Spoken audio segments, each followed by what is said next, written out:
Bitcoin's alive, what you gon' do? Mempool fees are high. Ordinal. Where does it stop? Nobody knows. It's a revolution. Ay, Bitcoin is the one, no substitution. Ay, with Shizzy and Yagobi, it's Ordinal revolution. Welcome back to Ordinal Revolution. My name is Shizzy. On this channel, we cover the entire Bitcoin Ordinal ecosystem. What is up, guys? We have an amazing show for you guys today. We're live for another Ordinal Hour. I do not have Yagobi today. This is the very first episode, Ordinal Revolution, where I do not have my partner, but I have IMSO Chris here, and it's absolutely amazing that he's joining us. He is helping us out so much, and we appreciate it. He is actually a TA expert, one of the top two guys in the entire space. In Ordinal space who are really good at TA, and one of the few that I actually trust in TA period, because I am not a TA guy. If you guys know me, I'm just bullish. I just buy and hold and stuff like that, but it is good to swing trade every now and then, and Chris is the perfect guy for that. So without further ado, let's bring him in. IMSO Chris, what's up, buddy? Good morning, everyone. How are you doing? It's a pleasure to be here. You guys have done a lot for me too. You know what I mean? We've all been coming up in this space at the same time, and super bullish on you, using the bull market in the smartest way. I mean, I was trying to tell someone yesterday, he goes, this is actually really crazy. He goes, I came to the United States to get my PhD. And he said, I got it, and I can be a doctor.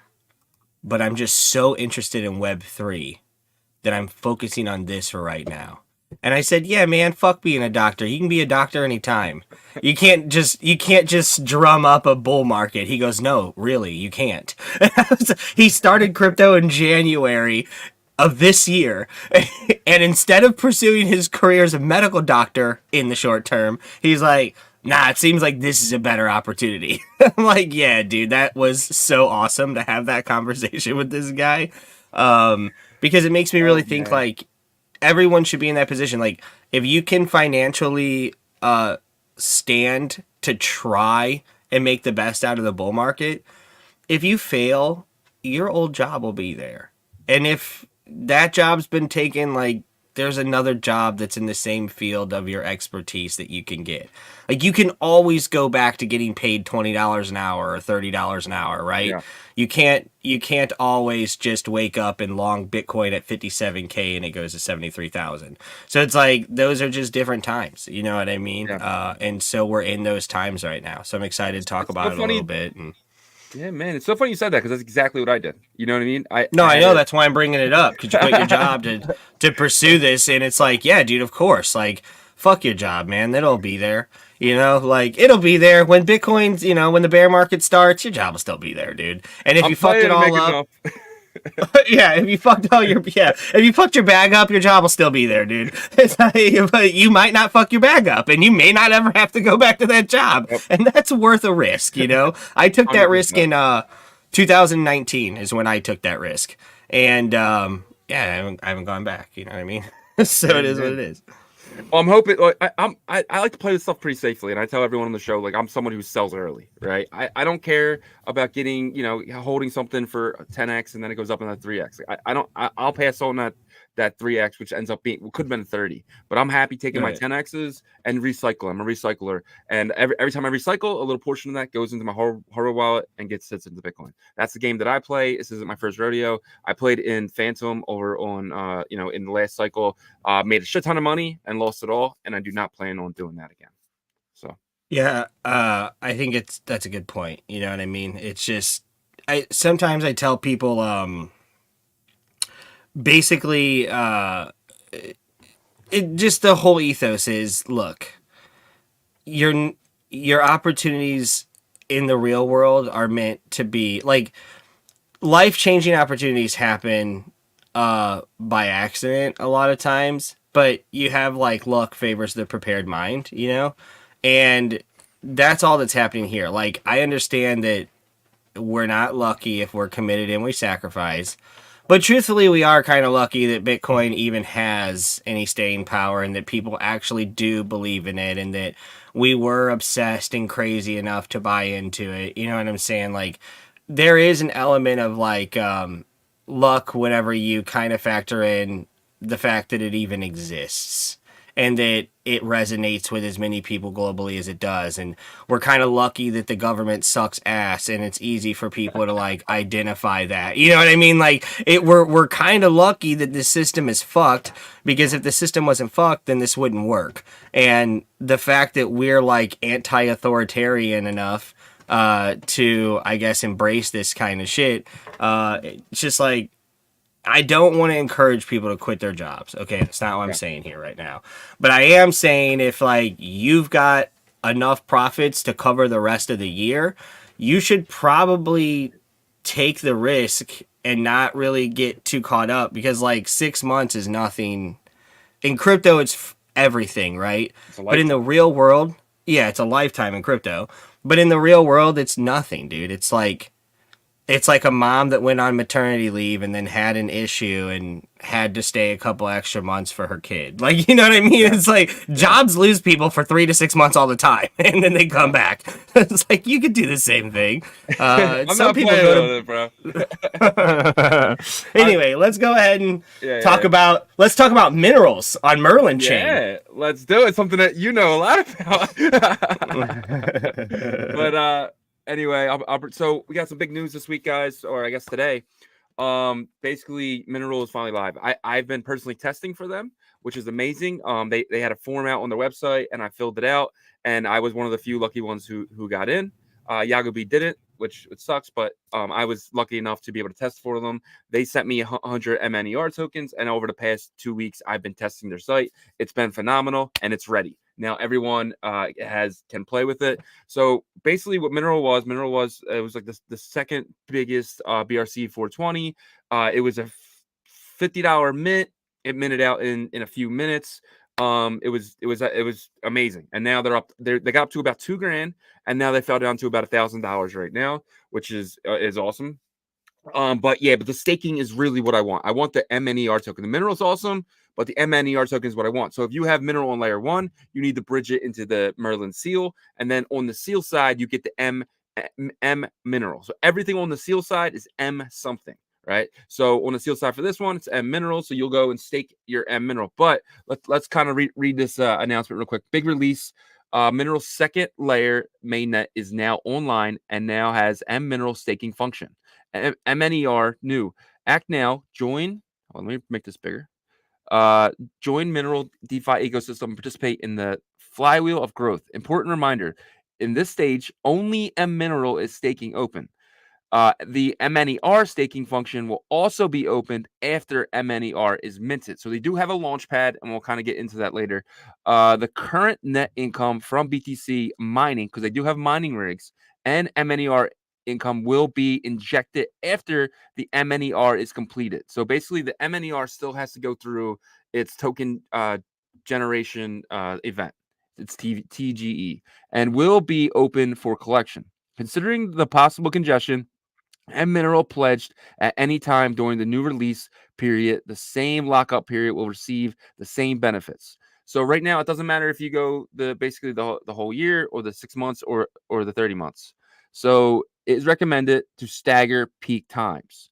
MNER new bonus qualifications is related to the amount of M Mineral pledged and based on a single wallet address. So basically, guys, and then you got all the information down here below. And then I'll kind of show you guys the actual site. This is stake.mner.club. It is absolutely beautiful. That was the first thing I said to those guys when I was testing it. I said, great job with the UI. UI, to me, is one of the most important things with DeFi. If you don't have a good UI, normally I eventually leave. So this is actually really good. Right now, obviously, there's no APYs. They're probably still in the process of kind of seeing what's going to be the APYs, because today is just day one. Very normal for a DeFi protocol to do that. Right here, they have the launch pad. So you have about, I want to say, 4 days, 21 hours to get into the launch pad. If you're interested in buying the MNER token to stake it or to just keep it or hold it, whatever you want, they do have a launch pad for their own token. You can do that as well. And then they have this amazing dashboard. And you can see right here that I've staked 20 of them. But since I've done 180 days, it's inflated them out as 120. So I'm going to be earning APY on that. So that is Mineral. And then also today, we did have some news from the man, the myth, legend, Mr. Jeff from Merlin. He says you can now claim M tokens on Merlin now. Please read the guidelines currently. We will still start M Bitcoin first, 24 hours, and other assets later. So basically, if you put Tether in there, you're going to get M Tether. If you put Bitcoin in there, you're going to get M Bitcoin, M Ordi, M Sats, everything mirrored version of that on the layer 2. And it's finally time. We've been waiting for this for weeks. Me and Yagobi kept messaging Jeff when. And today is the day for that. And we're very, very bullish on that. So what do you think about all of that, Chris? I think it's creative, dude. You know, the only problem in this space is we just need support for this kind of stuff. Like, Jeff's obviously incredibly intelligent. And the concept of everything they're doing at Merlin is brilliant. It just sucks so bad that on Bitcoin, you have fragmentation where these like exchanges and these major wallet providers have to kind of pick and choose, you know, and it seems like they should be able to adopt almost all of these standards, these protocols, or these, I guess you'd call them like side chains more than layer 2 solutions. They shouldn't have a problem supporting these things, but maybe it's manpower, or maybe it's cabal shit. Like, if we're just being honest, you know, like our decision, I guess we haven't talked about this live. I've made mentions on Spaces and on Twitter, but, you know, for weeks, truthfully, for months, we've been working with Xverse and others toward TAP protocol, right? And due to politics, there's an incredible amount of delay happening there. And I'm just going to be honest with you guys. It's all politics. I don't want to say too much because obviously I'm friends with everybody. I don't want to piss anyone off and be like, hey man, you probably shouldn't say that out loud to people. But like, fuck it, bro. At the end of the day, I'm a community maxi, and I really don't think people's bags should be fucked with because you have an agenda. And if you can tag an indexer or call to an API that can give you data to a chain. So like, let's say Merlin, everyone's like, yeah, but it's so centralized. No shit. That's why it's so fucking efficient. And the asset isn't necessarily centralized, right? Because you're bringing the decentralized asset from Bitcoin into a centralized entity to receive a reward system. Okay, that's literally your Starbucks loyalty account. You know what I mean? Like, so there's nothing out of the ordinary about how it performs and how it works, other than the narrative. So if the narrative is the problem, then instead of like helping that narrative or supporting the product or the services to build a better ecosystem, they will sometimes instead just go with what is the easiest solution that they can drive the most attention to, instead of doing like what is the better solution for the overall ecosystem and the builders in the space. And I think that like Bitcoin will get over that hump this year at some point, where these, I mean, I don't really think they're a cabal, but that's like the best way to describe them, right? Because the running meme is the cabal, right? So I think these cabal will eventually be able to, I suppose, open their doors to more of these concepts or these technologies. But at that point, they will have already basically propelled their own agenda to a point where your agenda is now like it's kind of irrelevant, right? So why, and I know this sounds fucked up, but like, why show better tech or why show things that are competitive to your business model if you don't have to? And if you can control the narrative through your influence and your resources, which is very cabal-like behavior, so I can see why people make this joke, but that is what's happening here. And so we're seeing it affect a lot of products. It's going to heavily affect TAP moving forward. And Pipe is less popular than TAP, so that's a whole problem. And then it's going to affect these sidechain solutions like Merlin and stuff like that. So you may be able to get a lot of liquidity there from people in the space, but if everyone's being an asshole and the major wallets and exchanges aren't playing nice, well, how do you bring new users to that platform unless you give them a chance to become educated in the way that basically the direction they're pushed into. You have to let them get comfortable with that and get acclimated to that and educated on that and maybe even become profitable on that. This is months of work, right? Just per person. And then maybe they'll have enough profits to want to gamble on what's considered a riskier play. And then this is where they start to do their own research and learn about the complexities of something like a Merlin chain, when really Merlin should just be like easily accessible from Xverse, and your BRC 420 assets should just be viewable inside of Xverse, and it should be very easy to trade them on Magic Eden, but it's just not. It's just fucking not. So it's a problem. But anyway, that's why we just committed to runes, you know? Like, obviously, everyone's going to need a rune in the first place. So we just committed to runes, and for anyone who wasn't on the spaces the other day, Ordinal Revolutions pass holders will be getting a rune airdrop from us. Obviously, our IMSO champions will be getting rune airdrops, but we're also meeting with a bunch of different projects. Today, I have to talk to the Nakamoto Wells, the BDCD Gods, the Node Monkey Alpha Chat, and the Bitcoin Punks. So we'll talk to all those guys, get AMAs with their communities. We've got a bunch more to go through. We're going to aim for maybe 12 to 15 communities. So if any of you who watch this video later, you're like very active in a specific Bitcoin community that you think resonates with like Ordinal Revolution and the kind of lessons that are being taught here and the technology that's being explored, reach out, because I'm willing to talk to any community. Any communities that want to have the conversation, we should do that.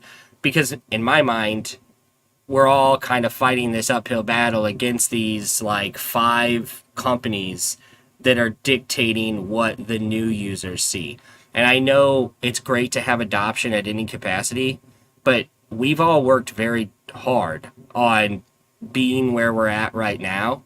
So now that there's a narrative for them to shift or go toward, we can't just let them have it. Like, cumulatively, communities are the loudest entities, and social consensus, I mean, Bitmap proves it, social consensus is the ultimate authority in this space compared to like some of the other more centralized chains, like my Solana, you know, as an example. So if the communities come together and we all say, nah, fuck that, we want this, well, then all of a sudden we can hit that greed bone that these entities have, and we can kind of force their hand. Real quick though, because you definitely went past it really quickly. So you're saying that you're no longer building on tap, you're building completely on runes, and basically you're saying that is because basically bigger infrastructure plays are not picking it up. Is that correct? Yeah, it just doesn't make sense to fight an uphill battle in a bull market. And there are people who are already in the middle of launching tap tokens in the same field as us that are probably going to switch to runes when they hear about this. Great. Foxy. Well, no, I'm not saying that. No, not in particular. I mean, they're nice guys. Everyone's nice. I love Foxy. But it's like everybody's following the same playbook, right? Yeah. That's not going to work. And runes is very difficult. Like, it's actually very difficult, but I have very intelligent people. I'm sure that a lot of the people that have released a product right now that is supposed to get you a rune, I bet you 50% or more of them aren't even 100% confident how they're going to deliver it to you. It is challenging, but we actually have come up with a very intelligent process. We might airdrop if forced, but we would like to do a claim, because that's something that hasn't existed yet on Bitcoin that we've seen work really fucking good on chains like Solana or ETH too, but like Solana in particular, where active members show up to claim their rewards. First off, not illegal, because there's a call to action and people are willfully participating. And then second off, it also shows you how many active users are actually engaged and paying attention. And if you have a certain amount of token allotment set aside for a certain amount of wallets, and only 50% of those wallets actually show up to claim, well, you have tokens left over that can go back to the people who showed up and claimed. You know, you can actually give a reward or a bonus to the people that were active participants at the detriment or the loss of the non-active participants who decided to be lazy. So to me, that's the best way to handle this. And the complexities of that are there. Like, basically, and this is the most simple format, but essentially, and this is not exact verbiage. So if there is one fucking nerd in this crowd, trust me, I know I'm simplifying it. But essentially, think about the main token ledger as a parent inscription, and then every other associated wallet that is going to receive that token would have like a child essentially inside of it, that where on chain they know each other exists. And this is what they consider the PBST. Okay. So essentially from my main in I don't even know that they're called inscriptions, right? But from the main inscription that holds the X amount of the rune, you come and you interact, but there's no smart contract. So when you come and interact, what's actually happening is you're getting your let me put my hands up here. It's like I'm here and it's like a tether to each wallet that comes and connects. And now there's a connection essentially between mine and yours. So now I can shift digits from mine to yours. And based on what assets are in your wallet, I can tell my program, oh, they've got 2 champions and an Ordinals pass, so they get X amount of tokens for having those assets. And then we have a script that will do that. And now later, with what I understand is a pretty quick turnaround time. Like, I think 1 confirmation is enough here.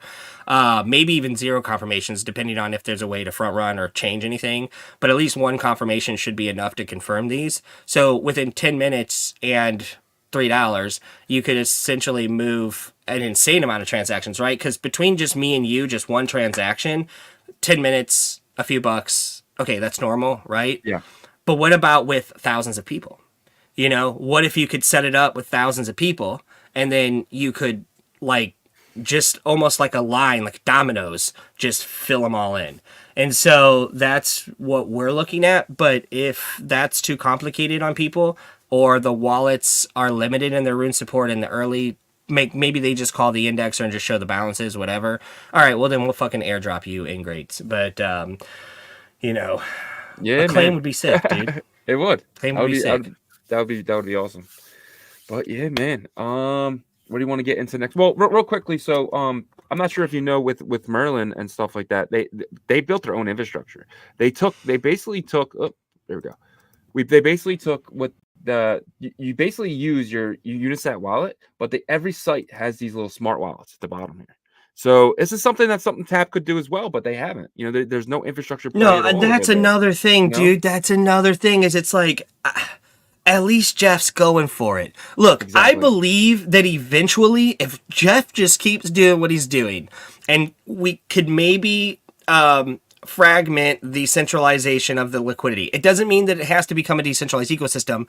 Just need to spread it out a little bit more so that there's more attack vectors. And yes. That is normally a bad thing to say. Oh, more attack vectors. Well, more things that people could attack so that you don't just have a focused effort at one centralized source. It's kind of better if you can spread that out like a ETH, right, does now with their proof of stake method.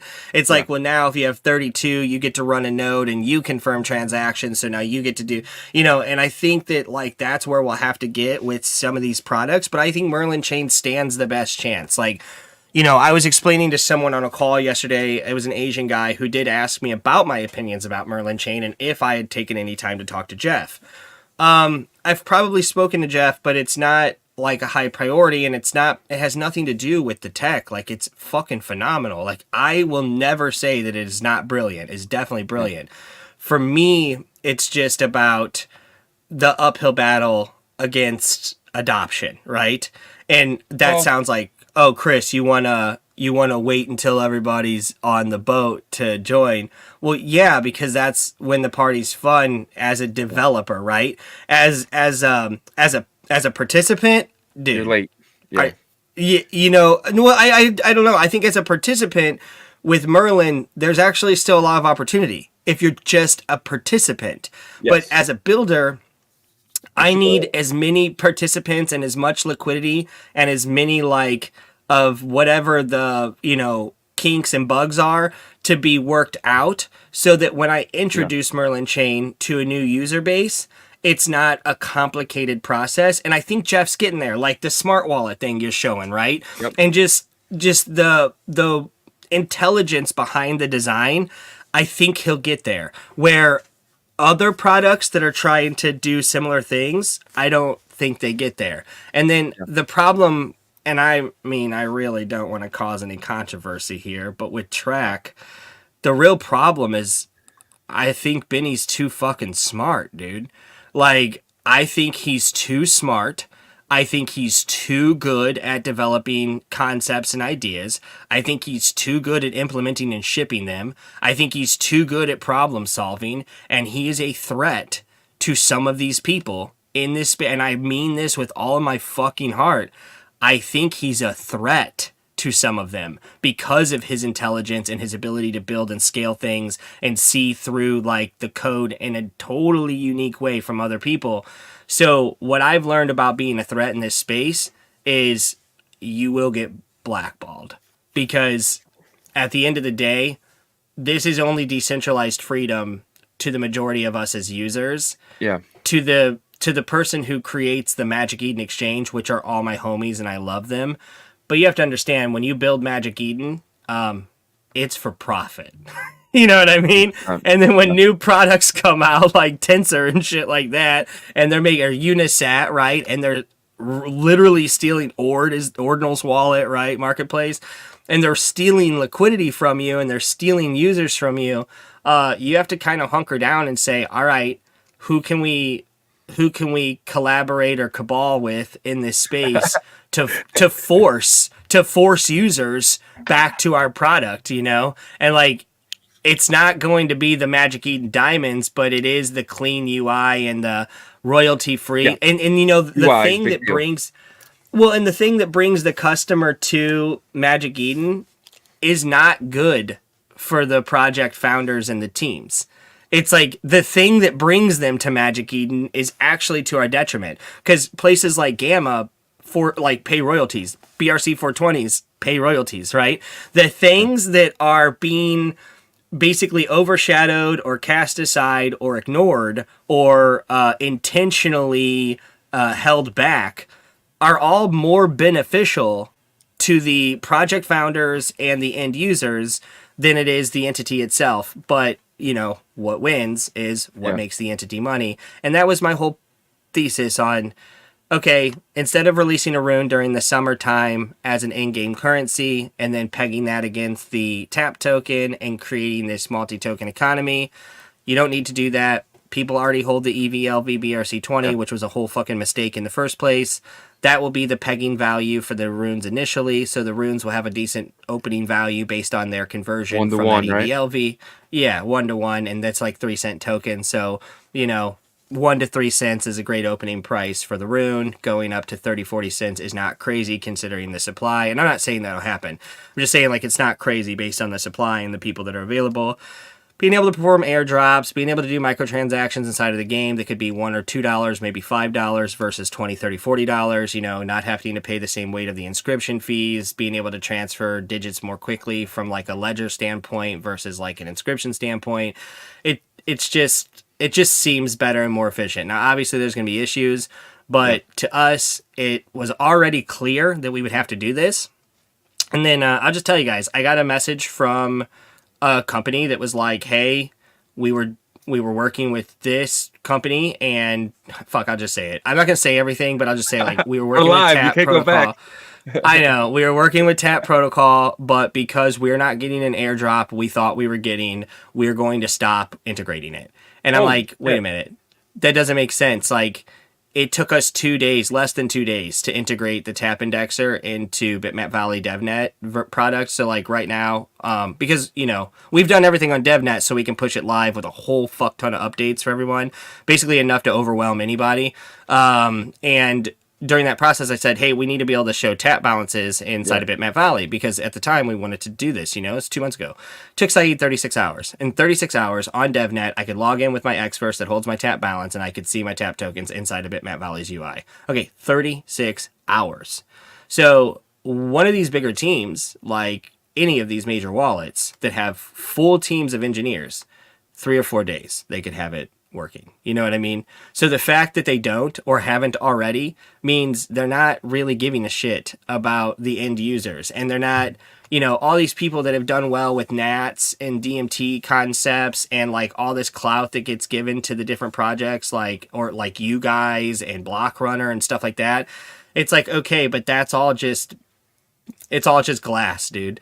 Because like at the end of the day, if you really respected this shit, if you were really fascinated by this shit, if you really cared about the decentralized ethos of this shit, if you really respected the non-arbitrary nature of this shit, then you would just have your engineers take 2 to 4 days and just implement the indexing and just add a new tab and just consume as many fucking users as possible. Because you as a company shouldn't care what standard people prefer. You should be able to support it. So that's the idea for Bitmap Valley. We will partner with some tap tokens for integrations. We do have the payment rails for BRC20s already up, but probably won't activate them until BRC 22.0 or whatever. And then the next thing will be setting up the runes, payment rails, and then looking at BRC 420 assets. And then, of course, uploading your own 3D models and stuff. So ideally, what we will do is just create this composable infrastructure that will basically utilize all these different concepts for the people that are involved. Because, like, even if I'm not accepting your tap token as payment to, you know, for microtransactions or for like public districts or something, that doesn't mean that you shouldn't have the ability to use it to maybe sell or purchase items from others inside of Bitmap Valley, or that you shouldn't be able to gamble with it in Bitmap Valley. So we will just support all these standards. But as far as what will we focus on in particular, layer 1 verification and runes economy. That's it. So, you know, everything else would just be like, hey, yes, we accept tap, you know, we adopt a tap, you can see your tap, blah, blah, blah. You know where I'm going with this. So we'll be more open-minded, and we do have a very good VC that joined us, and the majority of their influence is in Taiwan and Korea. So we already have a bit of a Chinese audience. It is. China is number one in ordinals, and many people don't understand this. And I think that's the problem with what's going on with those guys on the other side, is that they don't understand. Without China, nothing pumps. Nothing pumps without China. China has all the Bitcoin, and people don't really realize that. And basically, if you're sitting there, they're whales, and you're a minnow, you have to follow those whales, and then the food that's leaving them, that's falling away from them, will fall to you. And that's what we're here. We're picking up the crumbs from the whales to get consistent, to kind of take some Bitcoin in when they're eating. No, that's what I always told people. I said, you're more following the breadcrumbs, and you're acquiring enough bread that you can have a loaf.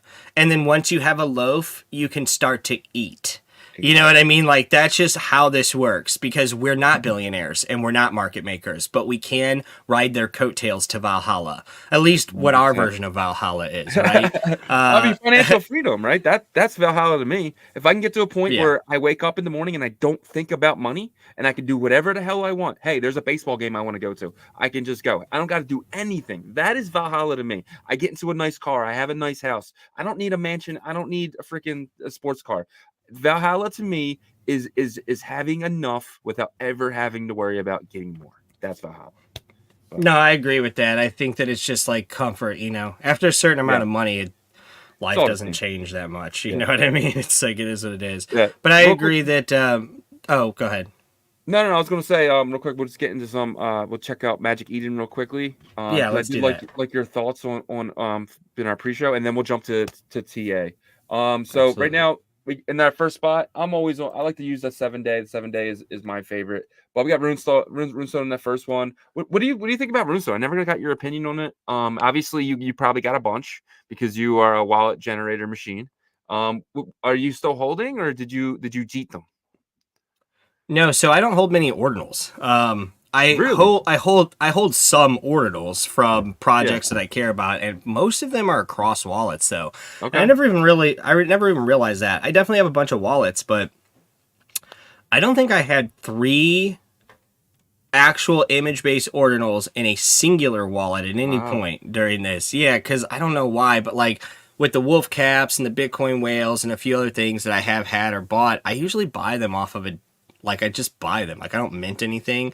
But Yeah, then I've had fuck tons of BRC20s and different tap gotcha. tokens and obviously a shitload of bitmaps over time, you know? So it's like, I definitely trade in the space, but we're just so busy building that it doesn't... Like, guys, this is the same thing on Solana or any other chain. Like, I don't hold a bunch of assets. Like, that's not my game. My game is to open leverage longs and leverage shorts. So when I look at something from a value perspective, I have to think, like, is my money best? Like, if I buy something for $3,000 and it goes to $6,000 over several months, that's actually not good for me. That's opportunity lost. Like, I've actually cost myself money by locking up $3,000 for 6 months just to get $6,000. Like, that's opportunity cost for me. But for most people, that's an ideal investment. You know what I mean? So, like, I don't put much money in there. If I own an ordinal, it's because I really appreciate the project. So Yeah, I really thought the art, everything that comes with yeah, that. 100%. Like, I'm literally just buying it with no intention of ever selling or leaving your community. Because it doesn't make sense to me. It would have to be a crazy thing where, you know, like Ordinal Maxi Biz, right? If you would have got those early for super cheap and then saw them go to several Bitcoin, yeah, I would have sold the fuck out of them, dude. But like, at the end of the day, that are like node monkeys, right? Node monks, you get 0.03 or whatever it was, up to 0.6 or 0.7. Okay, I would definitely... But if I only had one node monk, I'd just keep it, dude. Yeah. Like, I wouldn't care. It wouldn't matter if it went to 1 Bitcoin or back to 0.1 Bitcoin. Like, I would just keep it. And I have to have two. I bought 2 of them at like $2,000. I got very lucky. I didn't get it in mint. I kind of got in secondary. Some people were jeeting them down at $2,000, so I grabbed 2 of them and just forgot I had them. It got all the way up to about like around I forget what it was, maybe 0.7 or high 0.6s, and I flipped it. I'm taking my profit out of this, but then I locked up my other Node Monkey in a wallet with 0 Bitcoin. I opened the wallet up, put the Node Monkey in there, wrote down my words, deleted the wallet, and then I'm going to forget about it until the one day that I need it. And dude. So we'll see what happens. No, that's awesome. That's how it should be. You know what I mean? Yeah. I agree with that. But Runestone price action, I can give you some insight. So we did our first translator call yesterday between me and one of our whales that are Chinese and they only speak Mandarin. We found a community member from the Twitter Spaces. Remember the Twitter Spaces you and Yagobi were running the other morning? And I came in there and I said I need a translator. No shit. 10 minutes after that space ended, a guy messaged me. Now, I've been messaged by a couple people. They didn't seem to... I almost feel like they were just, like, trying to scam. Like, almost trying to get, like, some money for something they weren't even that good at. But this guy wasn't like that at all. And we wound up talking on Discord. And then yesterday, one of my Asian whales actually was trying to help a friend whose account was compromised. And he wound up clicking a link that was phished, right? Oh, no. Now, it turns out... a lot of people did. The primary target of that link were rune stones. So now there's a wallet out there. I can find the address and share it with you if you want to watch it. But there's a wallet out there that collected a bunch of rune stones and some other stuff yesterday. I don't know at this point, Hundreds? But there were dozens at least yesterday, probably 100 by now or more. Now there's 100,000 rune stones, so it's not that impactful. But depending on how many people would have clicked that link or how many, it would have circulated through multiple communities at this point, I would assume. So if you've got thousands of them, okay. So what does that link probably do? see a dip. You click that link, what happens? Okay, and actually... I think there's more intricacies to stealing shit on Bitcoin. I'll explain that to you in a second too. Okay. But basically what happens is you click that link and you it'll call to your wallet, and if you're logged into that wallet, like let's say you've recently used that wallet, so you have to type in your password, it'll pop up that wallet and you can sign a transaction basically. And when you sign that transaction, it's to send the asset that they're requesting. Now with a smart contract chain... Why would I connect? on X, just like it popped up, so I hit Yeah, sign. like it popped up, and you're like so used to it, you just click sign. Gotcha. You just click sign and You confirm. physically Yeah. You physically have to, yeah. Okay. But Okay. like on a smart contract chain, when you do that, you give permissions to the smart contract to Yeah. request things from your wallet again. On Bitcoin, it's one and done, but I don't know exactly how this happens technically. I'm going to be learning more over the next day or two because I found it incredibly fascinating. And I know that you can do some weird shit with the Sparrow wallet when it comes to like sniping mempools or transactions or something like that out from underneath people on Magic Eden. So this is really fucked up. All right. So the transaction gets initiated at the lowest fee, and it shows that the block's at the very back of the line. Like it's going to be hundreds of hours or something like that, or days at least, for you to like multiple days for this to transfer because it's at like 2-3 kilobytes, which is how they initiate the transaction. Because if you have any Bitcoin, like even the smallest amount of Bitcoin, they need the transaction to at least be pending. Okay, unconfirmed but pending. And then what was really fucked up is he could still view the assets for transfer from Magic Eden, but he had no money in his wallet to do the transfer. So the idea is add a little bit of money and perform the transfer to your new wallet at a higher fee to try and front run, right? But it looks like because of how, and I actually think this is probably a major flaw to the Ordinal protocol, but I don't know the technical specifications enough to prove that.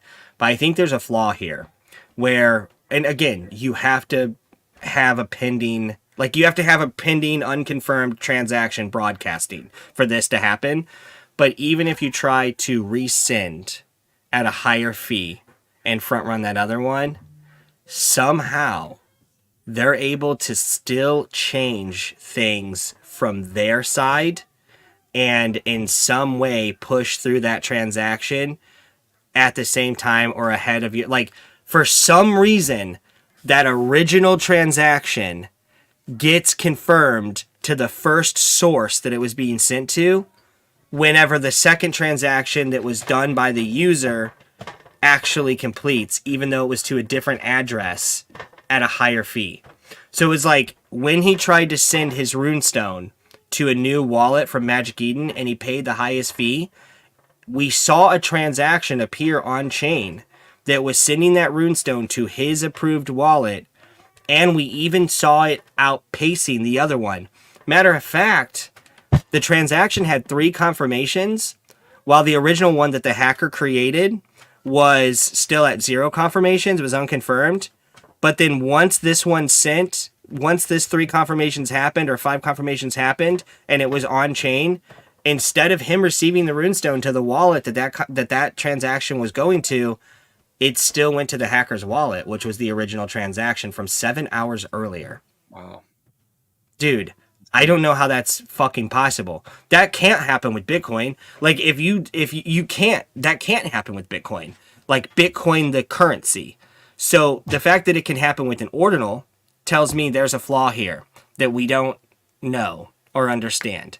But there are some hackers out there, or at least some scammers. They don't necessarily have to be hackers. I might be giving them too much credit.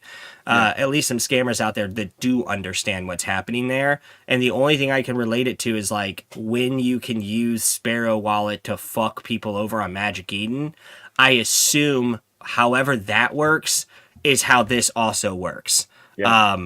And it's super fucking clever, man, because your wallet could have $3 in it, and they're gonna lock you up for a 37-cent gas fee. 1 sat per VByte is what they're requesting just to get it pending. So now that it's pending, any decision you make to try and protect yourself, they're gonna wind up with the asset. There's, from what I could tell, there's no common knowledge way to front run that transaction or prevent it, because we did everything we could, and it still went to the wrong place. Yeah.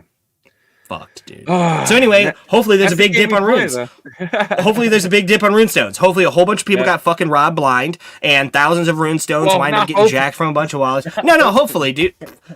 You think those people care about you? You think any of those people care about you? Listen, if those people weren't greedy cocksuckers, they wouldn't be clicking on random fucking links in the first place. So at the end of the day, they're greedy fucks, and if they, doing shit. Look, no one has ever gotten rugged, and I swear to God, I haven't had to say this since the last bull market, but let's fucking bring it up now.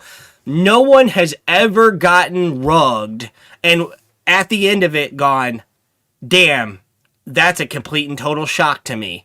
Every circumstance where you've ever lost money, you kind of knew you might lose money here, and that's why we use burner wallets and shit. Every time you have ever been fucked in this space, you kind of had a feeling it could happen, but you let greed outweigh, so you just went for it. You basically accepted the loss before you were a participant, and that happens a lot in this space. I think that's it's gonna keep happening. Real quick, I'm gonna jump through these real quickly. You're just gonna tell me bullish or bearish. All right. So runestones, bullish or bearish? Overall, I'm a sell the news guy. So right now, I'm when the runestone comes, we'll see. No, not bearish. I just don't understand. Okay. How you give it value from here if you've got 100,000 of them in production, and then how many? Flush. Yeah, and if you've got 21 million supply or a 21 billion supply, that doesn't break down that well over 100,000 people, either number. So, Yeah. So I guess we'll do it this way. Buy, sell, or hold. That's tough still on Runestone. I'm probably not selling until I see what happens with all these hacked wallets. Just hold I want to see if they hacked. Well, I might buy. I might be buyer. Okay. I might be a buyer because of the hacked wallets. If they can bring this from 3.9 to 2.9 or 1.9, I'm a buyer. If it goes up to 5.9, 6.9, 8.9, I'm a seller. At 3.9, I'm happy that I got something free. You know what I mean? That's basically it. Ordinal Maxi Biz. Bullish. Buy, sell, or hold. Buy? Bullish. Just bullish in general. No monkeys. Buy, sell, or hold. I'm selling. You're selling at this price. Okay. Puppets. Buy, sell, or Doesn't hold. mean it won't go higher, but Yeah. I'm just saying with your personal opinion. That's all it is. If I'm just taking profit because I've been there for a long time, selling puppets actually isn't crazy at this price. But because the art is so goddamn sick, I would just hold it. I would just round trip those things 10 times. I would round trip the puppet 10 times because it is the best art. Dude, it's South Park embodied into a Bitcoin fucking ordinal. You know what I mean? So, I would round trip those things 100 times. I cheated this, man. Oh, I just regretted it. Dude, they're so badass, bro. They are. And that R6, less bullish. So sell? I don't know if I'm selling any of this shit, but I'm just actually, you know what? Fuck that. I think I'm more bullish on the R6 rune than I am the runestone rune because of the supply difference, if I'm just being honest. Quantum Cats. Quantum Cats is fire, but I'm probably a seller, You take too long to do something and it just becomes a narrative more than a product. I agree with you. Rune Pup. Don't know enough about them, but it has the word pups in it and rune in it. It's probably gonna fucking moon. I think we feel the same way about this one. Buy, sell, or hold.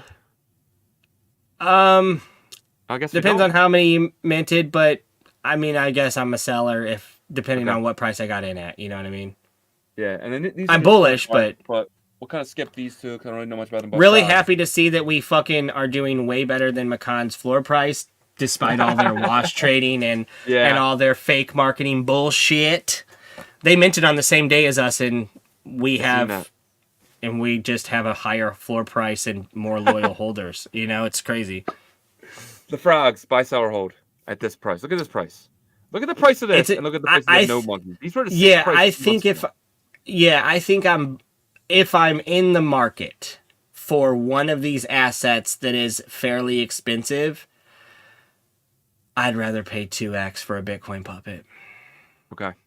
I'd rather pay 0.2 for a Bitcoin puppet than 0.1 for a Bitcoin I recently did that, dude. I bought it. I had a good amount of Bitcoin sitting there, and I could have put a little bit more and bought a puppet at 0.18, but I bought a frog at 0.112, and I regretted it. But now I'm getting tired of all this shit. Rune totems and I like Rune Guardians. I like Rune Guardians, right?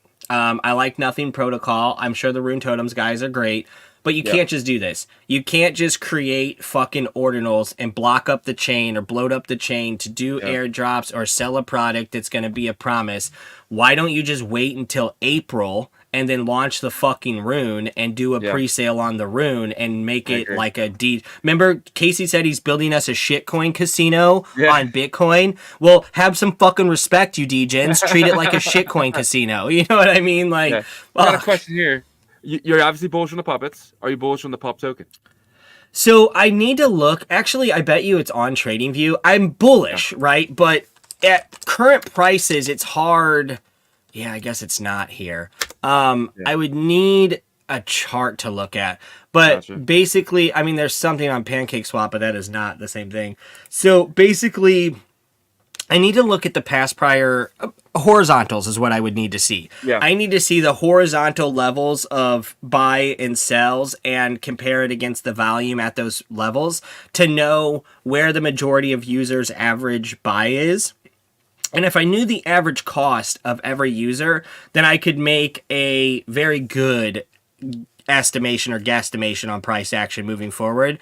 But am I bullish? Yes. Do I know the current price? No.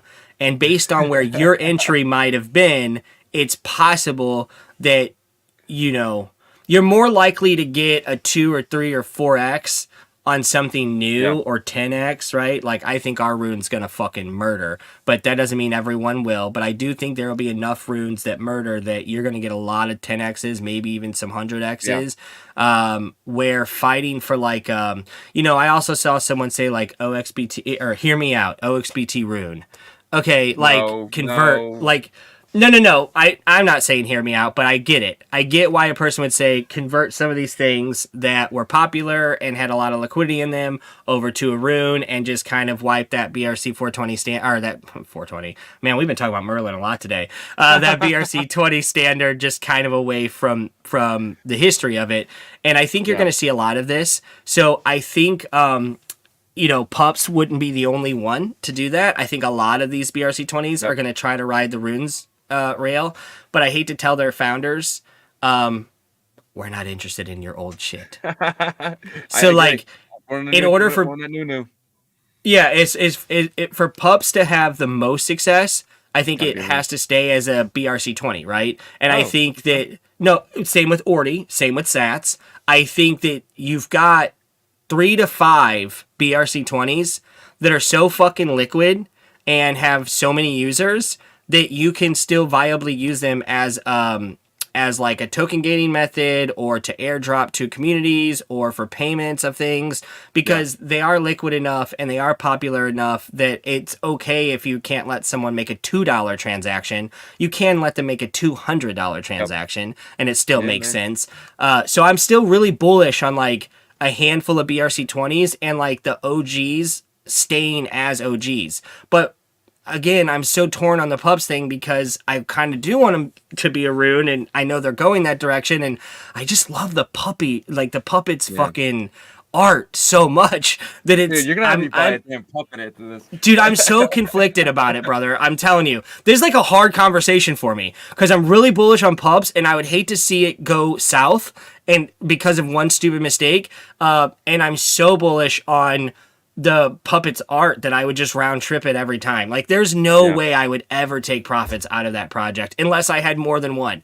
But like the one, it wouldn't matter. I mean, it would have to be like $500,000 for the PFP for me to be like, all right, 10 Bitcoin, I guess I'm going to sell this thing. You know what I mean? But like, get to a dude, 1 Bitcoin, I'm taking it, putting it in my heart. I agree with about almost any other asset. A dream price target is 1 Bitcoin. For some reason, those puppets, I'm like, but I'm also super fond of South Park and like, me too. I actually feel something when I look at those puppets. There's like, it pulls me back. It pulls me back to being this 8-year-old boy trying to figure out, wait, there's a satellite coming out of this kid's ass. Like, I remember the premiere of South Park, episode 1, season 1, Cartman gets an anal probe. I remember watching that on Comedy Central when it was new, when it was the first day that it came out. I'll never forget. I was 8 years old, maybe 9. I was in 5th grade, so possibly 10. But I was in 5th grade. I know that for sure because the next day everybody on the bus had watched. It was fucking crazy. But that memory will stick out with me forever, dude. And when I see these Bitcoin puppets, I'm like, bro, whoever drew those and it resonated with them so much, and all the people that have bought them and ran them to this price. Yo, we all have similar hearts. Like, we all have experiences where emotionally we're attached to things from the 90s and the early 2000s that will, like, that's our generation, right? So somehow these motherfuckers came up with the perfect PFP for the broken degen who grew up in the 90s and the early 2000s. Dude, am I about to throw fucking $14,000? Dude, I think I'm just saying, right, they're so bullish, dude. I'm so bullish on them. I would like to see them dip, though. I'd like to see them come to like 1.5. You know what I mean? And I'd be so happy at 1.5. Oh, dude, it will not. There's no way. If it goes to 1.8, dude, I'm ready for it. Yeah, like a $10,000 puppet, I accept it, dude. I fucking accept it. You know it? So these are going. I'm really bullish on the art. Without a doubt. I agree. So before we jump into your TA, I'm going to do a quick roll call. So we are having a problem for some reason with the Twitter comments. We're not seeing the Twitter comments. So if you're on Twitter, we apologize. We have over 400 people watching right now. We appreciate every single one of you guys. It's absolutely amazing. But real quick, the people that we can see the comments for, the YouTube guys. If you're on Twitter, you want to comment, go to YouTube. You can do it that way. But first is first. We got our man, I Walk Alone. He's 2 days in a row, Chris. He's first. Then we have our good friend, AOD Art. Shout out Tim. Ebuck, always been a supporter of us. He's been amazing. Los, he actually just did our thumb. He's doing our thumbnails now. Thank you, sir. And we have Wendy Yam, TKO, Mark, USX, TKO again. Who else we got? Dr. Radford or D. Radford. Not a doctor, but John the Collector. Shout out John Collector. He's here every single day. Yeah, John the Collector's a fucking OG in this space, dude. He is, dude. He's a legend. Little Steps of Faith, you already answered her comment. Thank you for joining us. My first time seeing you here.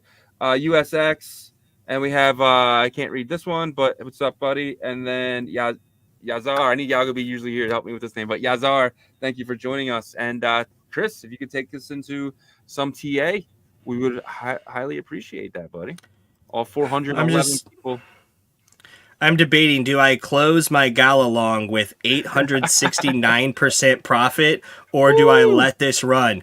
Well, Gala's a cheap long, and yesterday... Okay, so one thing I'll do whenever things are pulling back and I think there's going to be a bounce, if I don't want to put a lot of risk, I'll look at the most popular assets that have suffered the most loss and just assume that their bounce will be 1% higher than the other bounces. So if something's fell 8% and something's fell 13%, the chances are the thing that fell 13% is going to bounce 7%, where the thing that fell 8% is going to bounce 5%. Yeah. So I'm going to get 2% greater because I lost 6% more or 5% more on the pullback. I'm going to get 2% more or 1% more on the pop-up.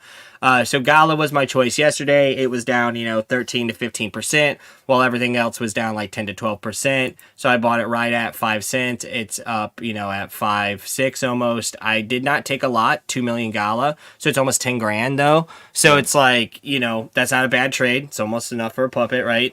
But then when you're paying taxes on this, like people say like, dude, you make $10,000 trades. Yeah. Well, I don't always close them at 10K. Like sometimes they come back down to 6K and then I close it. And there is like a tax that I have to factor in, you know what I mean? And so it's like, it's not all roses, right?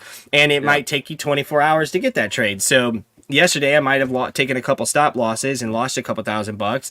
And then today I make the trade where I gain a few thousand, or well, like, okay, so let's say I lost 3,000 yesterday. I make 10,000 today and I have to pay taxes on the capital gains. I made $5,000, $4,000, very stressful. And I could have lost all of it. I could have made nothing, if I was wrong, right? So it's not roses, but it is like better than like going to work. You know what I mean? Like, fuck, dude. It's like better than being someone's slave, dog. You know what I'm saying? So and then driving for 40 minutes, working for 8.5 hours, driving for 40 minutes, letting someone else raise your fucking kids and shit. It's crazy, dude. Exactly. That's the so crazy, dude. Like I would come home at like 6 o'clock and I'd be tired, eat, and then I just want to sit on the couch and they want to play. It's that's not the way you live life. That's not life. You can't actually have a life and work a 9 to 5. I just feel bad for people who are just not investing in Bitcoin because they're gonna have to work their entire lives.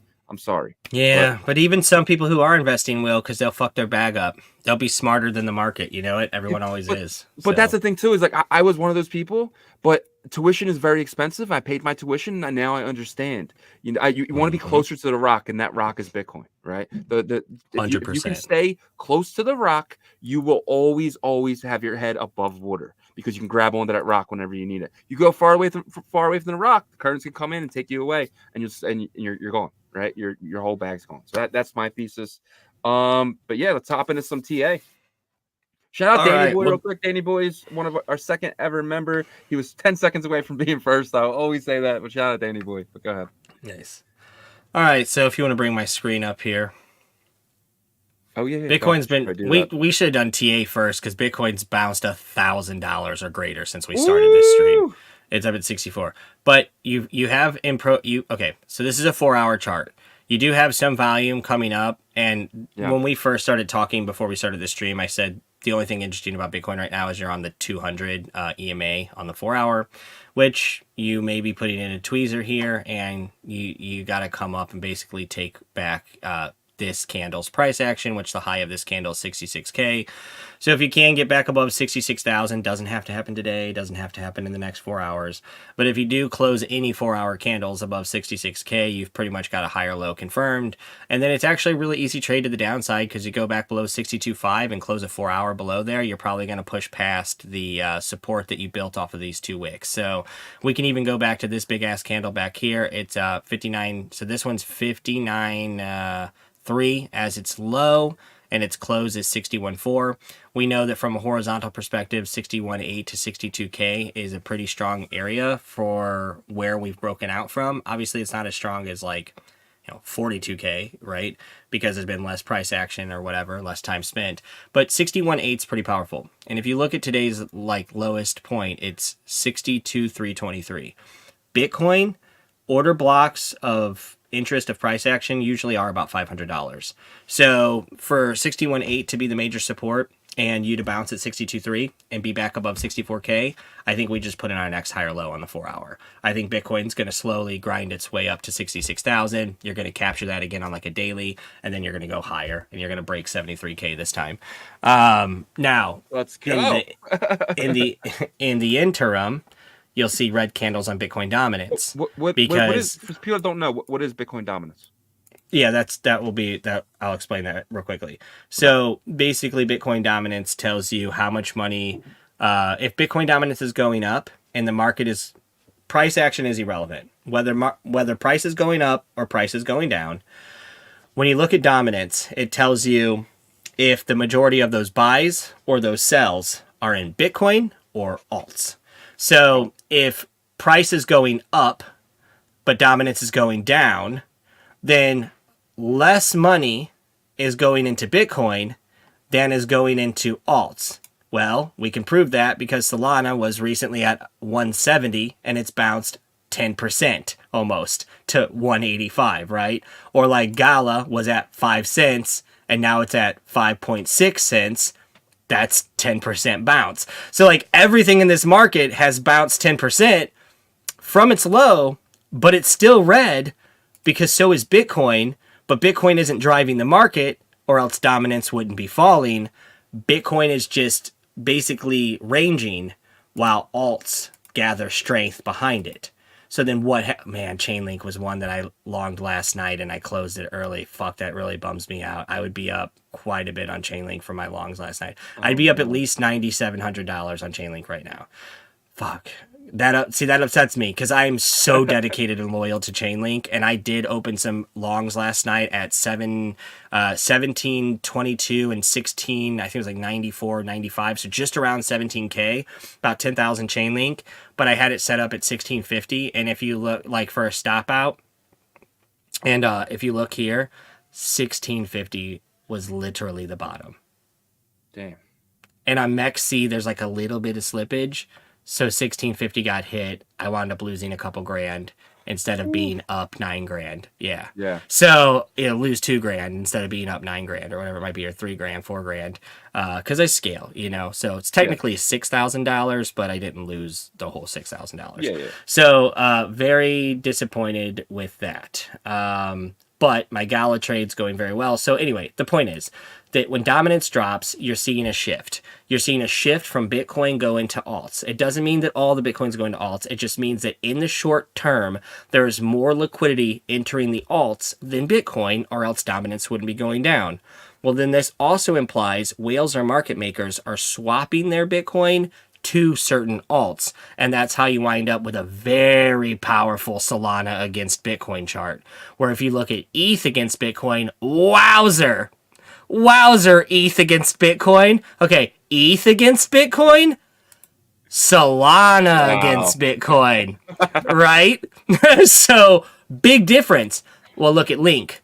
Link is in a very similar fashion of what ETH is doing, but ETH is way more deep, implying a bit of a capitulation where basically where you're at now, 5.1 million Satoshis, you gotta hold above here. If ETH goes below 5 million Satoshis, it's fucking over for Ethereum. And that just sucks for the whales, you know.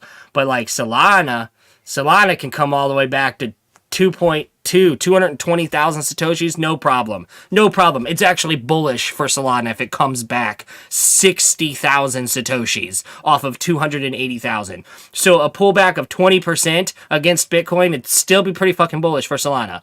This is your best performing asset currently. Everyone knows that. $8.33 to $2.10 or $2.11. That's fucking crazy. So it's been ripping. But we could see dominance start to shift. So if we go back to like, and I'll get off this here in a second, but if we just go to like, let's just use the daily to make it even less candles.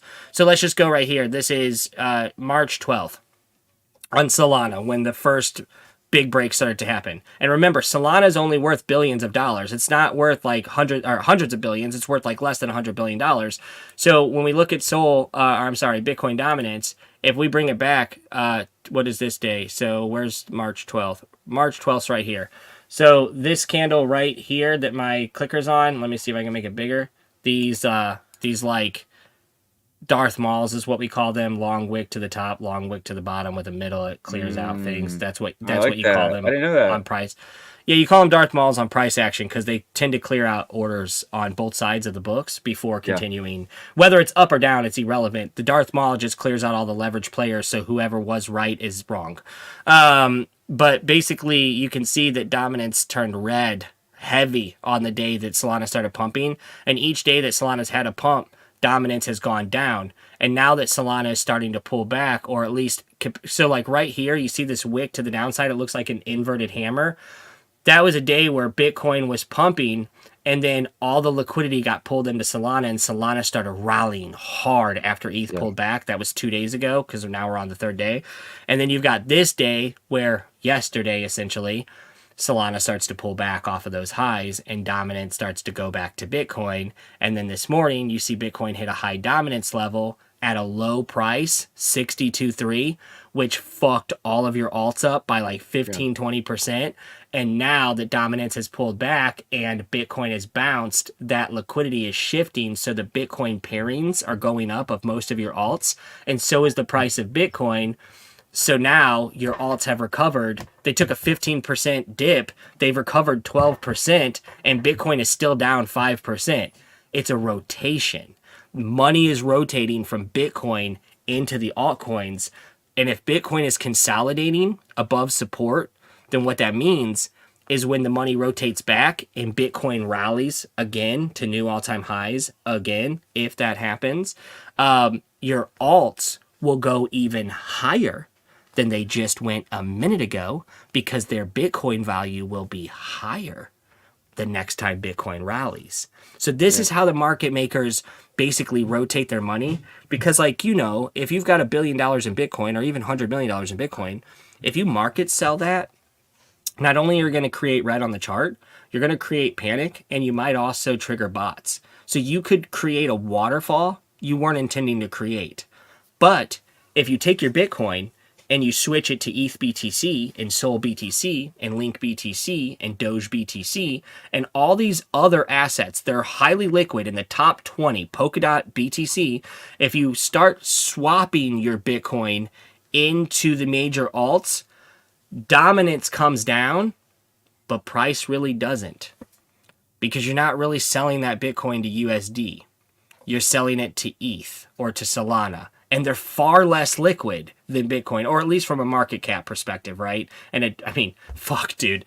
The other day, the meme coin Slurf traded as much volume as the Bitcoin ETF. You know what I'm saying? What the fuck, dude? So, like, anomalies definitely occur, but that is not traditional, and that is not how this market will be made moving forward. Yeah. So you get in this just really interesting position where, okay, Bitcoin dominance is reclaiming, and it's starting to rise back up with Bitcoin price action, but because it went down and rotated into the alts, they're actually stronger than they were 4 days ago against Bitcoin. So now if Bitcoin goes back to 73K, instead of Solana stopping at, 211 or something, it'll go to like, well, I mean, I could do the math, but I'm not going to because it's a weird number. It's 28473 divided by whatever, 73 or 75,000 times X. So, but it would probably be like $240, which is really close to Solana's previous all-time high.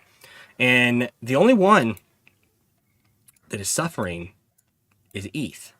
And that actually makes a lot of sense, because if we look at ETH on the chart, it's the second most liquid asset. Right? It's the second biggest market cap. So if Bitcoin is too powerful for you to steal liquidity from, to rally other alts, then what's your next best option? If Bitcoin's too bullish to take the money out of or to steal from because you have too many buyers, then you bleed ETH into Sol. Yeah. And you bleed ETH into Chainlink, and you just bleed out the next largest market cap token into the lesser tokens that are more popular, and you literally go from a $4,000, $4,100 ETH when Solana was 160, 150 to 160, yeah. and now you have a $3,300 ETH. With a $185 Solana. My God, they robbed these motherfuckers blind. Like, if you look at the ETH to USD chart, ETH is doing good against the dollar. Look at it against Bitcoin. Motherfuckers are getting robbed right from underneath their noses. Like, they don't even realize it's happening. They're sitting here just waiting for the ETH rally, and they don't see that each passing day their poor Ethereum gets weaker against the god Bitcoin. Yeah. And the noobs, they don't give a fuck about your ETH anymore. You know why? Because Solana is fucking cooler, and Doge resonates with them harder. You know what I'm saying? They know Doge. They know it. They don't know ETH. Motherfuckers are getting gassed on Sol, and the experience is insane. Things like Chainlink are infrastructure plays. Like dude, there's so much better shit happening right now that poor ETH is just like, I don't know, dude. It's kind of like I don't even know how to explain it other than it's just like you just walk in the room every once in a while and you just take a piss on ETH and call him a fuckhead, just to be an asshole. Like, you know what I mean? It's like it's just abuse. It's just like a constant abuse and berating on ETH, and this is where we are. And it sucks so fucking bad, because I do think over time ETH is a value asset, but it just sucks. So real quickly, let's get through this because I think we all need to be finished. What do we not want to see on the daily for Bitcoin? Yeah. Basically, the 21 EMA is a guaranteed way to get price action early, and basically you can see the last time we closed above the yellow line, we stayed above it, and we haven't closed below it. You've tested it multiple times, so if we were to close below that yellow line today, that is definitely a trigger warning. Now, obviously, 61.8 is your real target for breaking down, but the 21 is actually pretty safe. It's 65.5. Yeah. So, and you might be saying to yourself, wow, that's $1,000 higher. I know. If we close the daily today at 7 p.m. Central Standard Time, so 8 hours from now, If we close the daily above 65.5, you're going to see a pretty violent reaction to the upside from Bitcoin over a short period of time. If you do close below the 21 EMA, then you have 24 hours to get back over it. If you get back over it within 24 hours, you've bamboozled the signal and you've trapped bots, and you do have a higher low and you're going to make higher highs. If you close 2 days below the 21 EMA, you're going to probably capitulate down to the 55, which wouldn't be that bad because it'll come up a little bit. Right now, the 55 is 57.8. I do think that with 1 or 2 days of price action around the 21, the 55 should come up to about 58.5, and that's a perfect retest of overall macro. If you're going to put in a higher low, somewhere between 58.5 and 59.3 is perfect. But going below 61.8 gets really troublesome, and if you do go below 57,000, you're probably fucked, and I mean like super fucked, like 52K, 53K fucked. So that's another $11,000 down from here, which is not going to do justice for anyone, and it's not going to buy faith from institutions, and whatever. So it's definitely dangerous where we are right now, but we're not at a complete and total loss until you get 2 closes. And you can use like smaller term time frames, like the 4 hour as an example. When you finally close 2 candles below, you went all the way down to the 200. So your second candle closed below the 21, $69,339. You could have shorted there all the way down to 62.3 with almost no fear. The moment that you break back above that 21 is when you exit the trade. You can look clearly you have not broken back above the 21 yet. So then on the short term, you need to get back above the 21 for bullish momentum to occur, but that's 66,650. That's not likely in the next 4 hours or 8 hours, right? I mean, anything could happen, right? Bitcoin could definitely go up $2,000 by the end of the day, but it's unlikely. So then what you have to understand is that the longer you consolidate in this range, these moving averages will come down, and they've already made a bearish cross back here. I'm not going to go into the details of that because it can be boring for people, but essentially you're almost guaranteed to retest this area, but it almost always fails if you've got this negative cross and things are changing, like the market sentiment is changing. So you're almost guaranteed to retest 66,000 at some point in the future, but you're not guaranteed to break above it. And the longer it takes you to get back up there, the lower these moving averages come. And then eventually the weight of them starts to weigh down bots and just the chart in general. And then you end up losing your 200 EMA. And that's your, that's the one that's at 62,100, which also puts you in a lower low for the short-term time frame. And it starts to make this overall pattern just look like a fucking capitulation event. You know what I'm saying? That looks fucking horrible, dude. You're even starting to potentially do like a head and shoulders on the daily, which if we were to measure that, I'll just do a rough one in my head. Give me 1 second. It's like right here, 54,500 to 54,600. So again, those aren't bad areas. The bull market started when you closed your first daily above 54K. That was the official day 1 of bull market. So to retest that and put in a double bottom or a higher low there on the macro, and then send yourself up 20K, pull back 10K, then send yourself up 20K, and that's how you get to 80,000. Yeah, possible. There's a lot of money out there to rotate. A lot of these alts are starting to pull back against Bitcoin. Wow, look at Bitcoin dominance go up, right? So it's like, all right, Bitcoin dominance is starting to make a green candle, and that means sold to BTC starting to make a red one, and then ETH is getting even worse, and you can see it with like Link as well, right? So anytime you see the Bitcoin dominance start to go green, you're going to see Bitcoin pairing against other alts go red.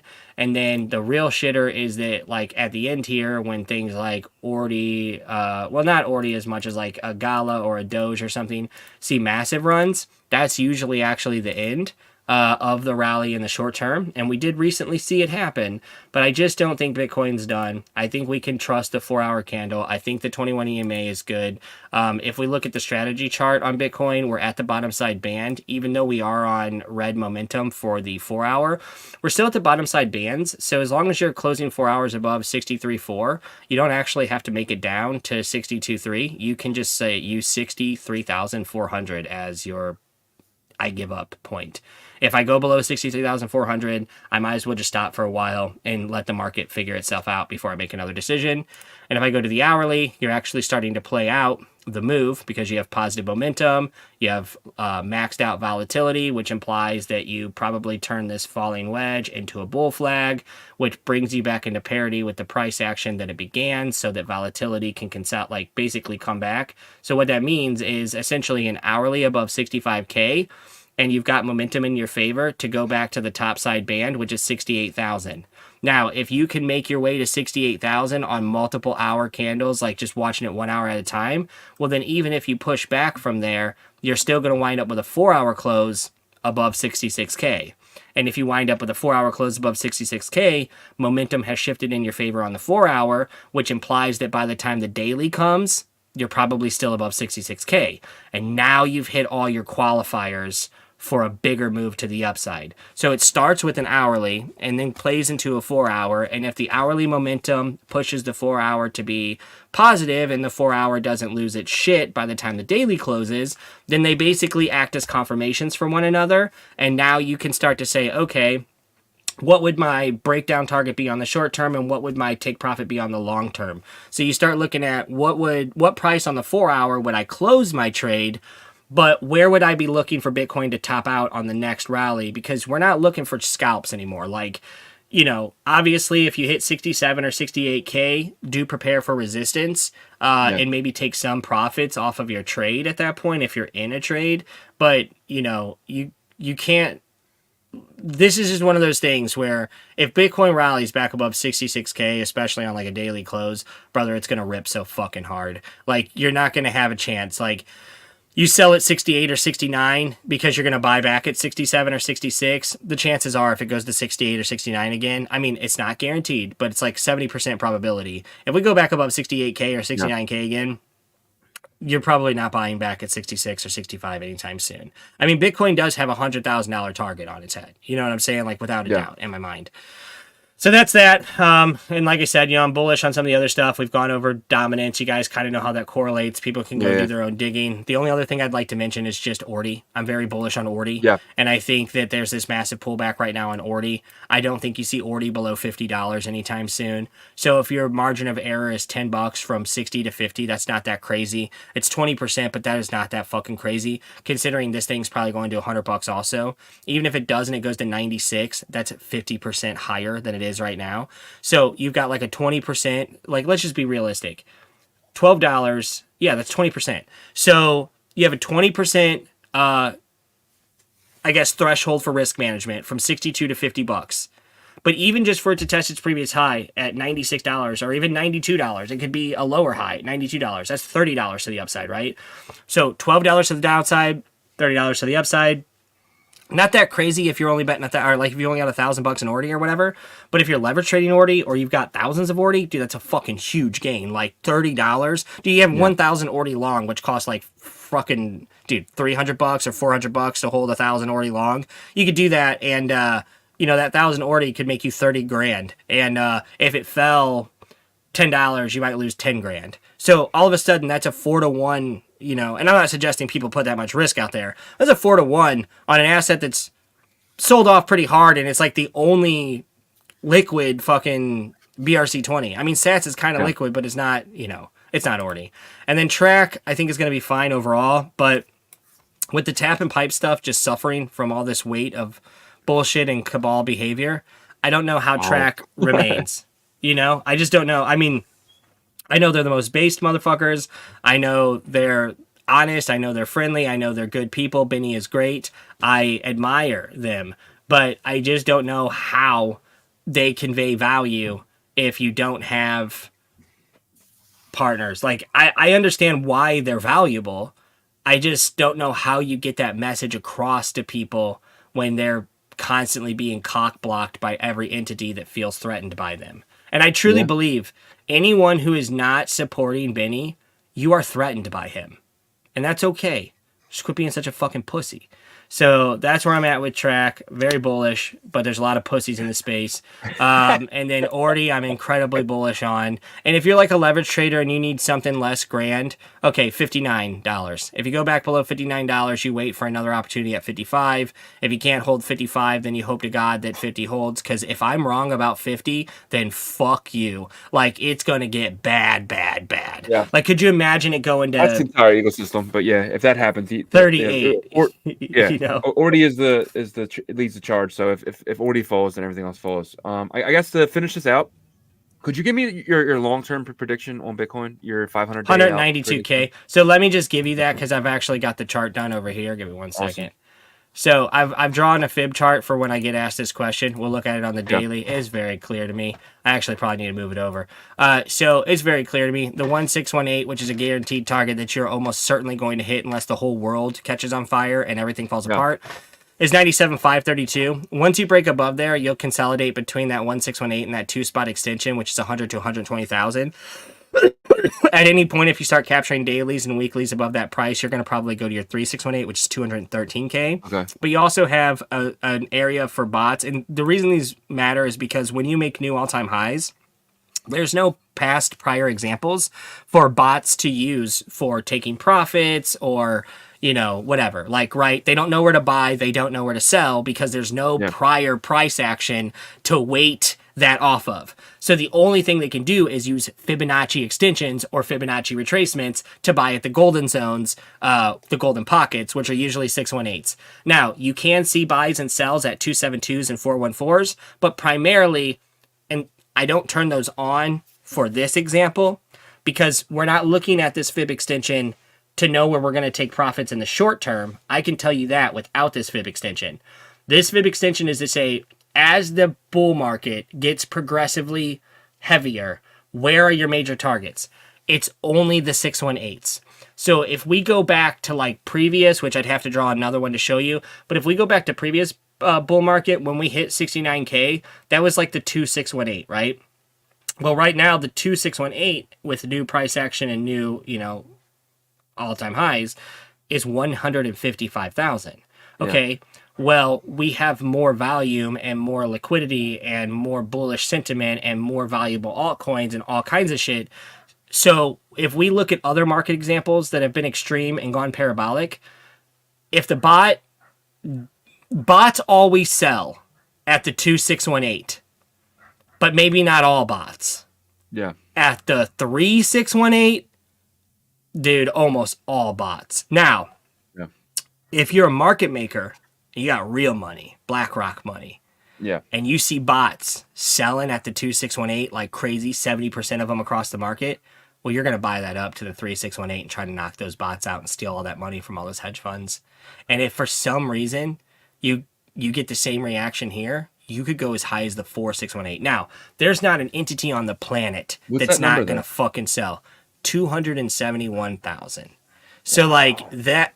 People, dude, there's no fucking shot that every human that is a trader on the planet wouldn't sell the 4618. I mean, your bots and you'd get fired. You would lose your job. Like if you worked at a company and you watch, you know what I'm saying? They would fire you. They would be like, what the fuck? You'd be like, dude, no, but I had my stop loss at the 3618. We still made an insane amount of money. They're like, dude, you let it go to the 4. We can't even believe you went past the 2618, let alone to the 4618. So it's like 2618 is basically a normal top for a market. But for Bitcoin, especially this cycle, I think it winds up being the 3618, which isn't far from my original prediction. My original prediction was roughly 192,000. Now we're somewhere around 210,000. I'm okay with that range. You know what I mean? I'm okay with that range. So 210 is probably your top. That would be what I think. But again, you know, you want to set in a bull trap, a real bull trap, make your way to that 1618, which is 97,500, and never give them 100K Bitcoin. Just let everyone FOMO in at $97,000 and then release the Kraken and send her back to 67K. That would be sick, dude. You know how much money I'll make? I'll get 300 grand off of that trade. You know what I'm saying? So like, I'm excited to see this all play out. Well, on that note, man, we'll end the show. Chris, man, it's been a pleasure. Absolutely amazing episode. You had me on the edge of my seat, and probably everyone else. We have over 474. Ni hao, Zooj. Ni hao. That's the man right there. Zooj is the man who sat on the phone with me and a Chinese investor for 3 hours yesterday trying to help him recover his shit. That guy is a king. He's one of the brightest people I've ever met, and he's the gentleman I told you about earlier. He said, I can get my PhD at any time. Bull markets are limited. I said, fuck yeah, baby. He's so smart. He really can become a doctor at any point that he wants. So just let him have 18 months, universe. Like, let him have 18 months in a bull market. Let him get Lambo, and then he can drive to the hospital in his Lambo, dude. I mean, if you guys want more Chris, check him out here. He had a stream 2 days ago. Definitely check him out. He's it's absolutely phenomenal. Chris, your TA is absolutely amazing, and I appreciate you, buddy. But for everyone else, man, please hit the like, hit the subscribe. If you're not a member, become a member. It's only $10 a month. And definitely check out OrdinalRevolution.com. If you guys are going to Bitcoin Nashville, we have a 20% discount for you guys. Check that out. On top of that, we have some of the best articles over there. Definitely read those. And then hit the little store button. If you're going to Nashville, you need some Ordinals gear. We have everything you need in the Ordinal store. So check that out as well. And we'll see you guys tomorrow. We'll have Yagobi back. And Chris, we got to have you going again, man. It's been an absolute pleasure. Buy IMSO Champions and buy Ordinal Revolution passes. IMSO Champions and the OR pass is limited to 300, is my understanding. So for most of the collections, we're going to be looking at wallets. And let's say that you're holding 3 of the collections and you've got 20 assets between those 3. You're only getting the equivalent of 3 airdrops because you have at least one of each of those collections. For the Ordinal Revolution Pass, for our champions, and there may be 1 or 2 other small collections we work with, that we're going to go per Ordinal. So if you have 2 passes or 3 passes, then you get 2 or 3 times the drop. Whoa. For my champions, it'll be the same thing. If you have multiple champions, you get multiple the reward. Well, I'm only doing this for the people who've really been supportive of us, right? I mean, no one's going to get rich off the rune, but could it be worth a few grand that I'm just giving you for free? Absolutely. Does that make the pass free? Absolutely. Does that make my chimps are literally free as fuck? They're like $400 or something, right? 0.006. So that's the way we're looking at this right now. Just try to build value within the communities that have been supportive. Try to create awareness about what we're doing and let people understand that speculation is good, but shipping products is even better. So if I can give you speculation and I can ship shit, then I can have the most successful rune that's actually taken shape in the ecosystem, especially with utility. Like, obviously there's going to be speculation and narratives and Cabal driven shit that's going to do very well because it's a forced narrative to extract liquidity from you. But we are officially the first, well, you guys can look on my profile. We've got, but we're doing the first mass distributed gaming rune for a multi-tier gaming system on Bitcoin. Like, we're doing it first, and we're excited to do it, and we're excited to do the claim and all that shit. So buy a champion, buy an Ordinal Revolution Pass, check out Bitmap Valley, go fuck yourself if you don't want to do any of that. You're a lazy fuck and you're going to fail the market. All right. I love you. See you, buddy. Guys. Peace.